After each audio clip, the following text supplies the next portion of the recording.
50 millions, le montant aux 8 chiffres qui impose un rythme cardiaque accéléré chez la Fondation Cœur et Vie. Une dotation remise par la Fondation Prudential Foundation, une entité de la compagnie d'assurance Prudential Beneficial Insurance. J'ai envie de dire que c'est un geste immense, c'est un geste louable parce qu'en fait, c'est une action qui répond vraiment aux besoins de la population et dans ce que Prudence fait, Prudence nous aide vraiment à garantir la santé et à prolonger la vie des populations. L'événement My Best Follow-up a été matérialisé ce mercredi 12 avril devant un parterre d'invités composé de professionnels de la santé et des 2 fondations à l'honneur. La rencontre marquait ainsi la 3e cérémonie de lancement du fonds d'aide COVID, une occasion pour Prudential Beneficial Insurance et la fondation Cœur et Vie de présenter les détails des activités du fonds d'aide COVID. Nous avons tous vu que le COVID nous a pris par surprise, personne n'était préparé, nous n'étions pas préparés et du coup, on s'est dit dans des moments difficiles, il était question que nous essayons d'apporter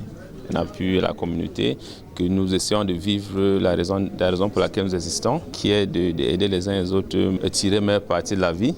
Un appui de Prudence Foundation qui a démarré aux premières aurores de la pandémie, avec plusieurs fonds délivrés par la Fondation. Cette étape marque la proactivité de l'entreprise citoyenne Prudential Beneficial Insurance. C'est la 3e année. Nous avons fait au début avec la prévention. Nous avons suivi des patients et aujourd'hui, il est question de regarder quels sont des facteurs de risque. En effet, à travers cette grande action, Prudence Foundation, par l'intermédiaire de la Fondation Cœur et Vie, s'attaque à un aspect très souvent négligé, la phase post-prise en charge après Covid-19. On a tendance à voir que l'épidémie ou la pandémie va en baisse, mais il y a quand même des séquelles qui restent. Il faut donc toucher cette partie de la population qui souffre encore et qui porte le lot tribut, ce qu'on appelle la morbidité liée à cette pandémie à coronavirus.